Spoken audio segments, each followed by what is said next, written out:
Welcome back to my journey series. We are in chapter 7. And if you don't know me, my name is Charlie. I am going to stop introducing myself after this because we're 7 chapters in. All right, you should know who I am. And if you don't, go back to chapter 1. Okay, now I know I left you guys on a really big cliffhanger in chapter 6 with the preview of this video. So let's hurry up and dive into it so you can find out if I'm pregnant or not. Of course, I'm gonna titillate you guys a little bit before giving you all the goods, because I am a storyteller. February 2nd of 2025. I am pretty much a housewife and the breadwinner. So if you guys remember me saying this, what I envisioned for us and my future life, if I did make this switch with him, if he now became the person who was working on our business full time and I was our breadwinner, the way that our relationship was going, I was going to end up cooking, cleaning, working, and building our business. And he was going to be the one in analysis paralysis still. And I did not want that. Yeah. So that's the reason why I was so hesitant to swap positions with my partner at the time, because I knew this exact same thing was going to happen. Just want to circle back to that. Now, especially since my partner is training and onboarding for that health and wellness offer, I'm literally doing everything. I'm cooking, I'm cleaning, I'm working as well too. And when it comes to our business, like, it's just slowly fizzling out because he's not working on it anymore. And there was one specific moment where I was vacuuming our stairs because we had carpet on our stairs, and we also have a dog, my baby girl named Luna.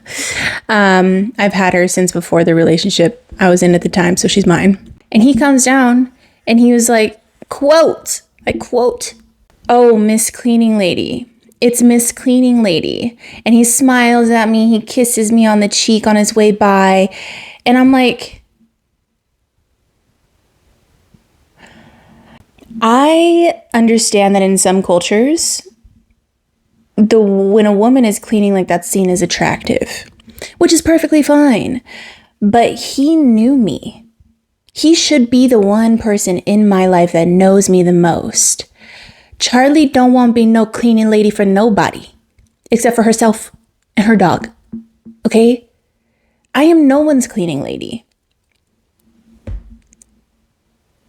It made me so frustrated, and I didn't say anything in the moment because I knew that if I did, he was going to be a little bit disappointed, since he thought he was being sweet to me and complimenting me and loving on me and kissing me as he's calling me a freaking cleaning lady. Clearly, I did not like it. At the same time, and I'm going to get into these details too, I just very recently left the CEO membership offer, and they fortunately paid me out. And so now I'm training on this student offer that I'm on. And so I'm still in this really deep emotional transition. My nervous system is freaking out. I'm doing a whole bunch of new things. And at this time, I don't remember why I was thinking this. I may have watched like one of the Nat Geo Earth and Animal documentaries, but I had been so inspired by the instincts and the genius that is naturally in animals and in the human body. And if you take, for example, the whale, whales cross hundreds of miles of deep, dark ocean every single year to meet their needs, procreation, eating, raising their babies, and all those things. They don't use no GPS. And have you ever tried to swim in the middle of the ocean at night? Do you know where you're going? Well, at least the whales do. I wouldn't recommend a human try it. At least I'm not going to. The point is, I was realizing I'm relying on what I can see and what I know way too much, and trying to use what I see and what I know as my ways to get through a very deep and dark unknown that I've never been in before. I'm learning I cannot only try to rely on myself and my senses. I needed to surrender to something deeper that could guide me through this unknown that I was in, just like, animals are guided through their process to continue on and to grow and evolve every single year. That's just going back to my lesson on trust and surrender. I really am doing my best to stay in a state of surrender and trust and allow what's happening to happen in my life and hope for the best. Because at the time, I didn't know what was happening presently or what was going to happen after. Had no idea. Speaking of, I didn't know what was going to happen. On February 3rd of 2025, I was sitting on the couch in the morning, minding my own business, and I had gotten up just to like grab my phone and look at my phone, and suddenly like I felt super, super nauseous. And it was like instantaneous, just like, oh my God, like what? Like kind of like if you had eaten some vitamins on an empty stomach that you're not supposed to eat. I kind of like speed walk into my bedroom. I grab my cup and I started drinking water, and my partner is like, what's going on? And I was like, I feel really nauseous. Like I'm getting super, super nauseous. And I really feel like I'm about to start heaving. And I'm like, I need something on my stomach. I need toast. I'm like, maybe the iron pills that I took are finally like no longer sitting well with my stomach. I didn't know. I was like, I need toast. Like I need something on my stomach right now. I start to try to go downstairs, but I'm like, oh my God, I don't think I'm going to make it. Like I'm like trying to take those deep breaths, preventing my stomach from just like heaving on its own. And so I'm like, oh my God, I like stop right before the stairs. I'm like, oh my God, I'm going to throw up. And my partner's like, okay, like go to the bathroom, go to the sink or something like that. And so as I'm like going back into the bedroom to get to the bathroom, I tell him like, go make me some toast, like go get some toast. Now, yes, I wanted that to put on my stomach, but also I didn't want him to hear me throw up. He had never, ever, I had no reason to be throwing up in our relationship. He had never heard me throw up before. And I don't know how people can throw up and be cute at the same time. I don't know if it's possible. It hasn't been possible for me. It's not cute at all when I am vomiting. So I go to the bathroom. I'm at the porcelain throne and I'm like, I'm not gonna, like, I'm in denial. I'm like, I'm not gonna throw up. It's not gonna happen. Like, I have no reason to be throwing up. And all of a sudden, like, I start heaving hard. I have nothing but like vitamins and a banana on my stomach. So nothing's even coming out. And I just heave super, super, super hard 3 times. And then it was gone. It was just, that was it. And I felt fine. And it didn't happen again. I didn't even throw anything up. All I did was heave. I immediately was like, holy shit, this is morning sickness. I'm pregnant. Oh my God. Oh, it stresses me out even now. I told my partner, I was like, hey, I have no reason to be throwing up. This could be morning sickness. I don't know what this means. This was a lot. Not only was it not a good thing because of our relationship and where we were as human beings, financially and physically in life, but I have an IUD. And so the chances of me getting pregnant are slim to none. But in that slim chance, the environment in my uterus is not conducive for procreation at all. I don't know what that would mean. Oftentimes when girls get pregnant on an IUD, they miscarry. So I was extremely emotional. I could not think of anything else besides I need to go to the store and get a pregnancy test. Initially, my partner and I were like, oh yeah, let's get through the day, see what happens. We'll go get a test together later. And he had meetings that he was in training and things like that. I was like, fuck that. I'm going now. So while he was in training, I went to the store to get a pregnancy test and I got a pack of 3. And it was so awkward because I don't know why pregnancy tests are locked up at the store. Why? Do people are people just stealing pregnancy tests? What the fuck? I don't get it, but they were locked up at the store. And so I had to ask someone to come and open the door for me. And what was really embarrassing is I wasn't asking for, like, it wasn't just pregnancy tests that were in this little closed cabinet area. It was like condoms and lube and everything like that. And I was like, so I'm standing there waiting and I tried not to care. Presently, I wouldn't care, but at the time I did. So people are like watching me like stand by this thing full of sexual products. And the lady comes over, she unlocks the door. I'm like, yeah, pregnancy test, please. And she's like, okay, like gets it for me, gives it to me. She like was totally neutral. She gives no fucks. I take the pregnancy test, go check out, go home. I literally got like a pack of 4 or 2. I didn't even get like the 2-pack. Of course you don't get one, but like I didn't even get the 2-pack. I got a 4-pack. I think I still have a couple left over. Went home, took the pregnancy test, and was waiting. I long for the day where I'm excited taking a pregnancy test.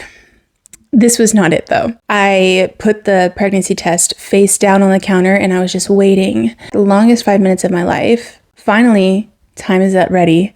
I'm like, I know when I flip this thing over, my life could probably it'll probably never be the same. Like there's a 50-50 chance in my brain that I'm just going to be so stressed out in a completely brand new way.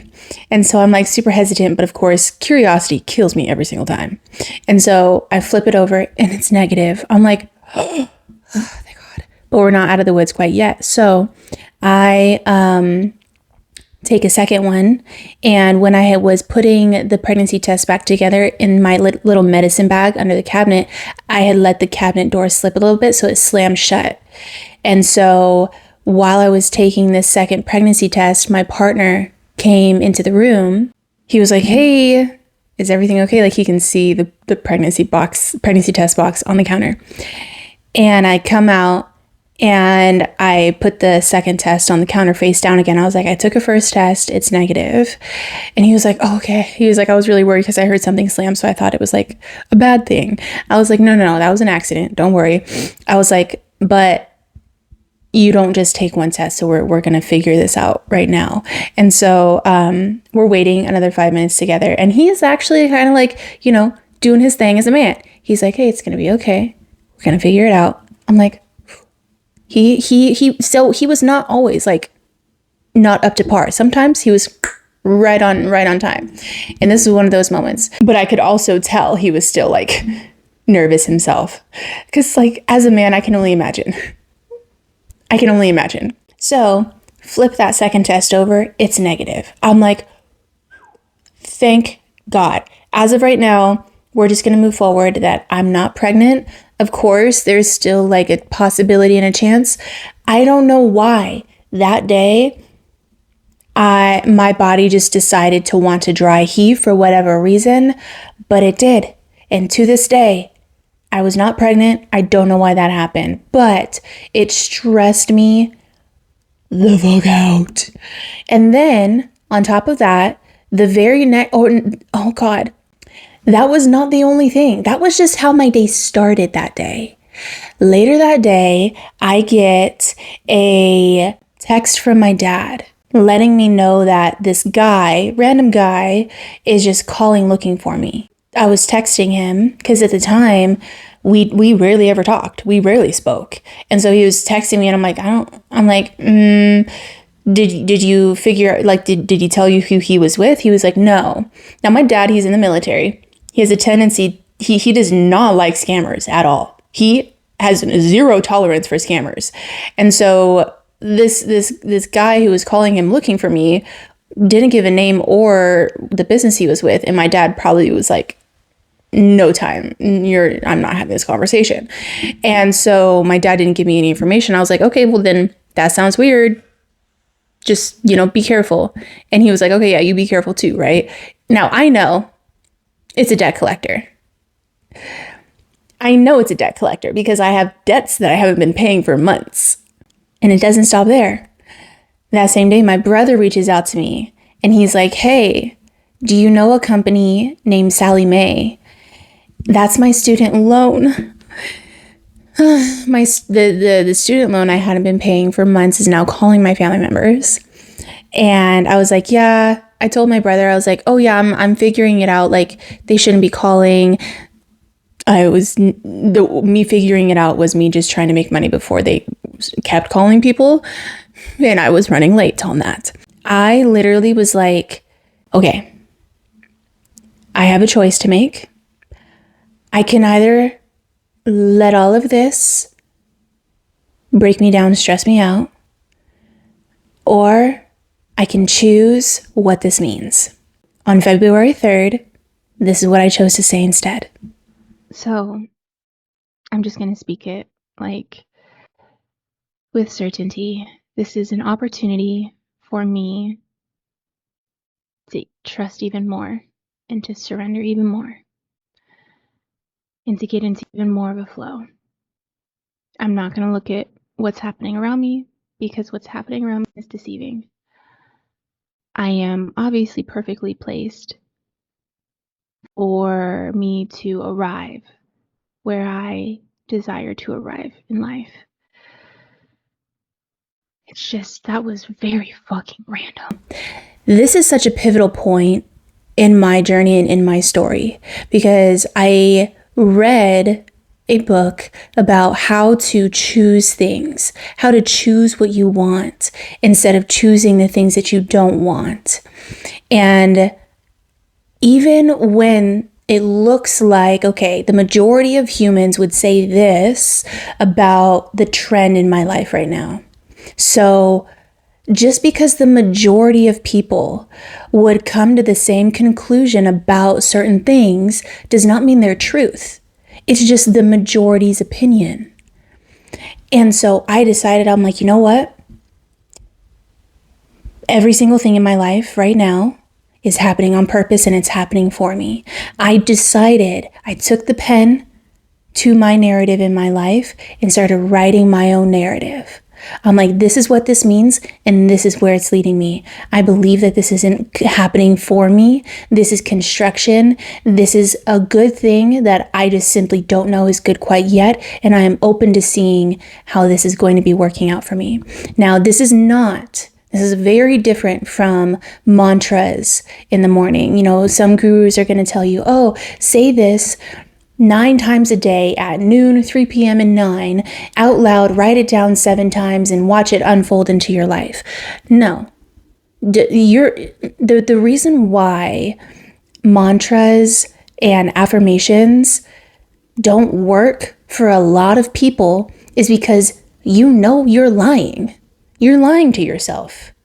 You do not feel like a money magnet when you have $0 in your bank account and you're hungry. Your mind and your heart need to agree in order for what you say and what you believe to unfold and to manifest in your life. Instead of trying to lie to myself, I found one phrase that I use every single time something that my nervous system perceives as bad or wrong is happening. That is very true, and my heart and my mind can agree, and it allows me to continue to write that positive narrative of this is working out for me and I know it. It's not, something like, I'm so happy in my life. I love my life so much. I am at peace when I'm not at peace and I hate my life and I'm crying and I'm depressed. Instead, when everything is crashing around me and I have no idea what the fuck is going on, I say, I am so excited to see how this works out in my favor. Because that is 100% true.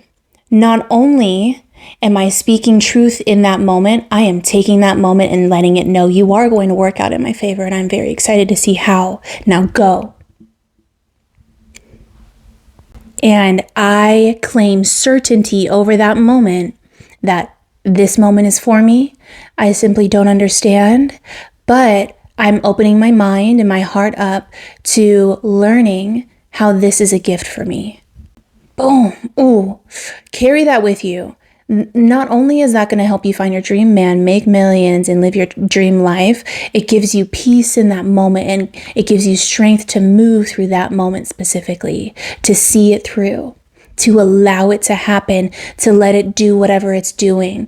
It takes you out of this place of resistance of what's happening and wanting to fight it and feeling like, oh no, it's not good. Like I need to ignore it. I need to go smoke weed. I need to go drink alcohol. I need to go sleep with my ex. No, it keeps you in that moment because you don't want to leave it because it's going to work out for you and you don't want to miss it.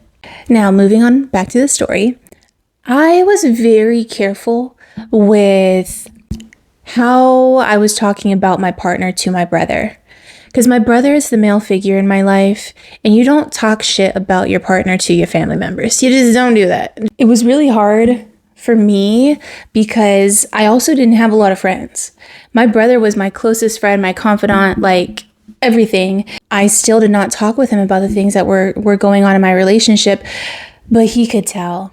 He could tell that I was really stressed, and he was like, hey, why don't you just come over for dinner without him one night and we can just spend time together. What a sweet man. So I went over there for dinner, and I still didn't, I mostly focused on me and my discomfort in the relationship. I did my best not to still talk about specific moments that were happening in the relationship. While I was in the kitchen at my brother's house, I believe we were like tidying up. My sister-in-law was like, hey, just so you know, you're welcome to move in with us. Like, if you ever need it, we know that you're not going to ask. And so we just want to like make it clear to you, you can come and live with us at any point in time if you need. Oh my God. I was like, for my sister-in-law to say that to me meant a lot, especially because it's like a woman's house is a woman's house. You know, it would be one thing for my brother to invite me and my sister-in-law to kind of stay quiet about it. But instead, she was the one that was like, hey, my house is your house. Oh, I love women. Oh. Anyway, so when I was driving home that night, needless to say, I was in tears. I could feel it coming that I was going to have to leave my partner. And it broke my heart still that I was going to even have to be in a position where I had to consider that. And so, of course, when I got home, my partner was wondering what was discussed because he was not invited to the dinner. And that was the first time that had happened. I told him basically what was going on and what was discussed at my brother's house. I left out details, of course, but I pretty much told him, like, it really sucks that my brother and his wife even have to offer for me to move in with them. That tells me enough about what's happening in my relationship with you. That makes me sad. I'm sad about the entire thing. I'm sad that you are not helping me stay with you. And I'm also sad that I even have to be in that situation. Needless to say, he does another 180 after this conversation, and he's cooking and he's cleaning and he's loving on me and he's doing his own training. He's helping with the business. Like, you can see this cycle that happens like about every week to 10 days where something happens, he shoots up in his behavior. It's only that way for like 3 days, he goes back down. And I start getting unsatisfied again. Something happens, he shoots up in his behavior. Oh my God, it was like driving me crazy. But at the time, we were at that part where he had shot up in his behavior. And on February 10th, I literally said that I hadn't felt so at peace in a long time in my relationship with him. And I felt really loved by him. And it was the most love that I probably had ever felt. And I felt like he was being more present with me and that he sees me. But at the same time, I ended that paragraph with, but I'm still aware. So we'll see. So I knew that I was in a cycle, but I always wanted to try to give him a chance. I always wanted to try to be like, okay, maybe this will be the time where he gets his shit together and he stays this way. Sales-wise, I was training every single day with my new sales trainer for this student offer, and I literally referred to it as Hell Week. Not because I felt like I was in hell, but because it was work. It was work. I not only was in calls with him, he had also hired a sales trainer to train me as well. And so I had started taking a couple of calls. I hadn't closed any deals yet, and I was getting those calls reviewed. And I was just getting reps in, basically. My sales manager would meet with me every single day for at least an hour, reviewing my calls, the entire thing, literally pretty much going line by line in what I'm saying and what I'm doing. With me, I do my best to be as adaptable as possible. Anytime he would tell me something, I would do it. I would do it in the very next call. I would implement that day. So was just doing my best to be the best student I could be, so I could get up off the ground and get going. He had let me know on February 10th that he was really proud of me. He told me that he thought I had a really bright future as a remote closer. And, while he's reviewing my calls, it's not like he's coming from a negative place. Like, he's looking for places where I'm progressing to. And he was like smiling, laughing while he's looking at my calls. And he's like, oh, good job here. Good job over there. I did finally get to the point with one family. It was a mom and her daughter. I closed them on $6,000. But unfortunately, the pitch that I pitched them was actually for a package of $10,000. So I pitched them the wrong price by $4,000. It was so frustrating because it was going to be my first close and I did it wrong. And so my sales manager was like, okay, no worries. Like, we'll try to salvage it. And so we got on a call together.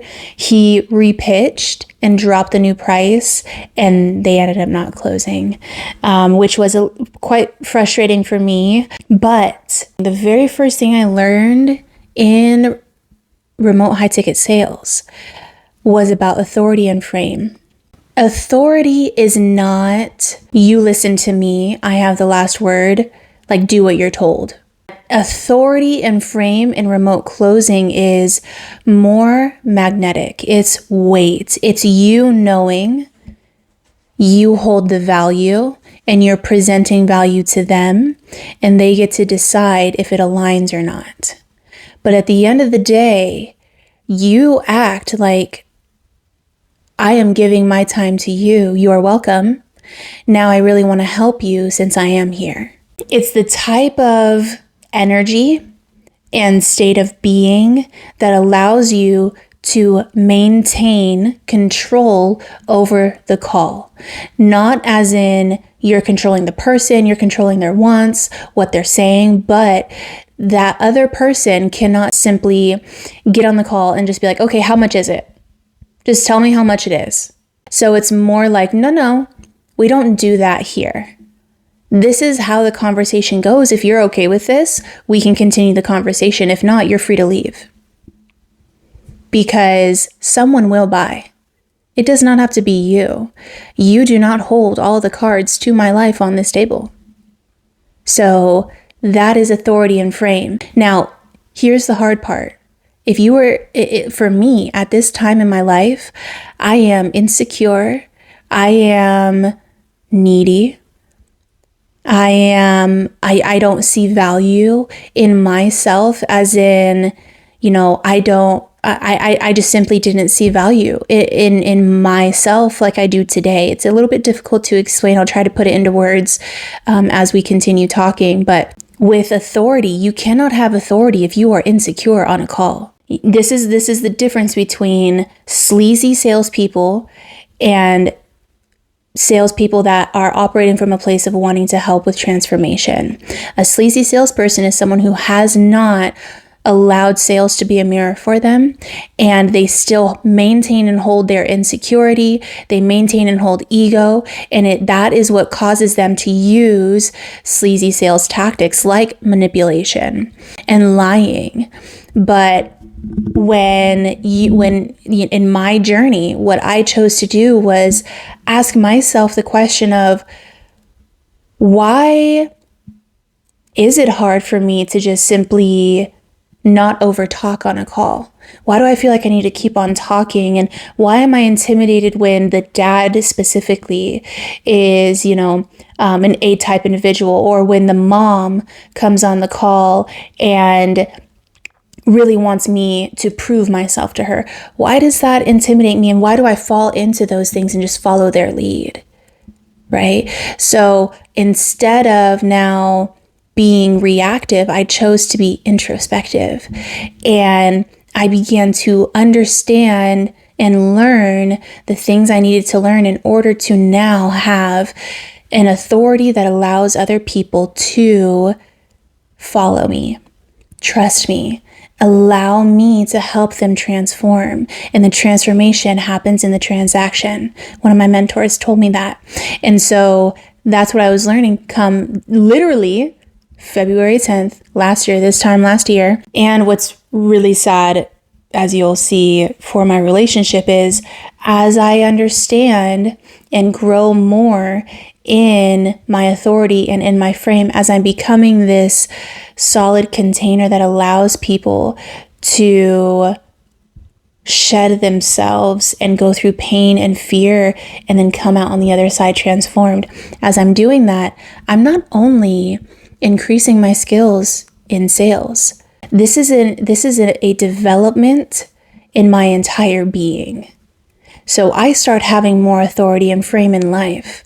I start to slowly understand more value of myself and more security and more. I'm growing more strength in myself. That's not good for my relationship where my partner is not used to me being that way, not used to having a voice, me just kind of putting my head down saying, okay, fine, whatever, we'll just go with what you want to go with. I'm not doing that anymore. So come chapter 8, you will start to see how a lot of this is starting to have an effect on every area of my life. And something just happened. I really started to question why I want what I want. And these thoughts really scare me. I am really scared of this deeper layer that I have now discovered within myself. I'm like, wait, do I really want to be an entrepreneur? And so I'm really confused right now. I feel lost. I don't know who I am. I don't know what my purpose is.